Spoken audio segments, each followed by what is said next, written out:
Semakin dalam di hutan yang putus asa, semakin kuat binatang iblis itu. Mungkin ini karena sangat sedikit pembangkit tenaga listrik yang membobolnya dan memberikan ruang binatang iblis ini untuk tumbuh. Namun, bahkan binatang iblis memiliki beberapa karakteristik yang berbeda saat tumbuh dewasa. Misalnya, piton beracun tanduk hitam di depannya. Setelah menembus ke tingkat suci, ia akan berubah dan menjadi naga banjir tanduk putih. Namun nafas yang tersisa di tubuh ular sanca berbisa tanduk hitam ini jelas merupakan keberadaan puncak suci. Namun bentuknya tidak berubah. Tampaknya reruntuhan 10.000 keluarga kekaisaran tidak palsu. Jika bukan karena keberadaan transenden, bagaimana area ini bisa berubah begitu banyak? Qin Yichan bergumam, dan ada sentuhan kegembiraan di matanya. Mendengar kata-kata ini, Lei Yunyu dan Qing Zhengyi sedikit saling memandang. Dimungkinkan untuk membuat perubahan yang mengerikan pada binatang iblis. Di antara 10.000 bui relik ini, saya khawatir ada surga yang menentang harta karun. Dan apakah itu pembangkit tenaga listrik dari aliansi monster guntur, atau raksasa di bawah keluarga kerajaan agung?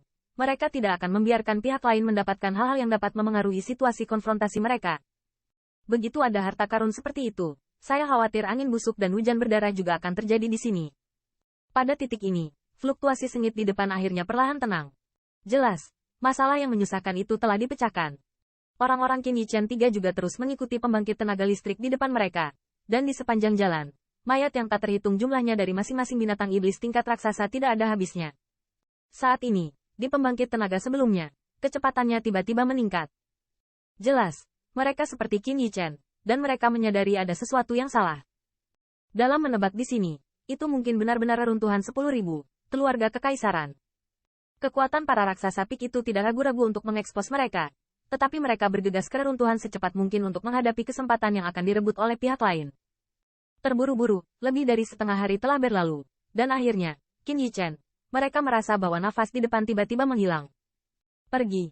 Merasakan hilangnya tiba-tiba, Qin Yichan tahu bahwa orang-orang itu pasti telah memasuki reruntuhan. Segera, dia juga mendorong kecepatannya hingga ekstrim, dan bergegas ke depan.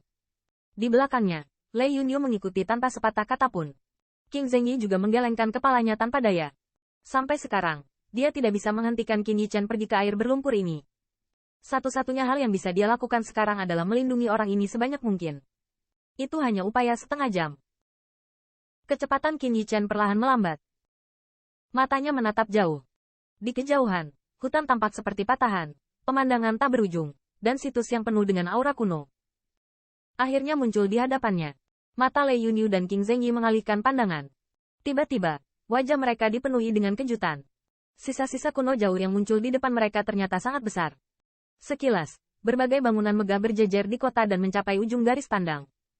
Di antara bangunan megah ini, terdapat rasa kuno yang tak ada habisnya, dan bahkan banyak, telah berubah menjadi reruntuhan di bawah baptisan tahun. Namun, siapapun dapat menebak bahwa di antara reruntuhan itu, saya tidak tahu ada berapa harta karun, menunggu untuk melihat matahari lagi. Melihat sisa-sisa kuno yang jauh tanpa ujung yang terlihat, mata Qin Yichan terkejut. Betapa kuatnya 10.000 bui keluarga kekaisaran ini pada saat itu, bahkan dalam skala besar, bahkan kota kekaisaran tidak sebaik itu. Wilayah yang luas ini, meski ada banyak rahasia di dalamnya, tidak sepenuhnya dipahami oleh lebih dari 100 raksasa. Melihat reruntuhan yang dipenuhi aura kuno, Qing Zhengyi tidak bisa menahan nafas. Pada saat yang sama, hatinya beruntung untuk sementara waktu.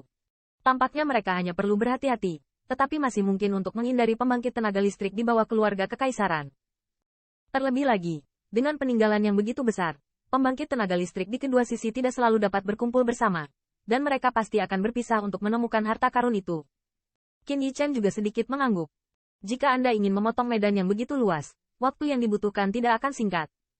Meskipun ada lebih dari 100 pembangkit tenaga raksasa saat ini, mereka tidak dapat memahami tempat ini dalam waktu singkat. Mata Qin Yichan jauh, dan dia samar-samar bisa melihat ada beberapa siluet samar di kejauhan, dan dia dengan cepat melirik ke kedalaman reruntuhan. Pergi. Segera, Qin Yichan juga melambai sedikit, dan tubuhnya langsung bergerak menuju reruntuhan. Lei Yunyu dan Qing Zhengyi juga dekat di belakang. Tubuh mereka sedikit kencang, siap menghadapi situasi yang tidak terduga. Saat dia mendekat, Qin Yichan melihat banyak bangunan yang telah terkikis oleh usia, dan dia tidak bisa menahan nafas. Bahkan jika itu sekuat 10.000 bui keluarga kekaisaran, sulit untuk menahan erosi selama bertahun-tahun. Saat terbang di atas reruntuhan, saya terkadang masih melihat jalur siluet yang melewati reruntuhan besar itu. Raksasa maju dan orang-orang kuat itu sudah mulai menjelajah.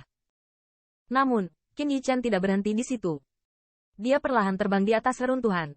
Matanya terus dieksplorasi. Jadi itu berlangsung sekitar setengah jam.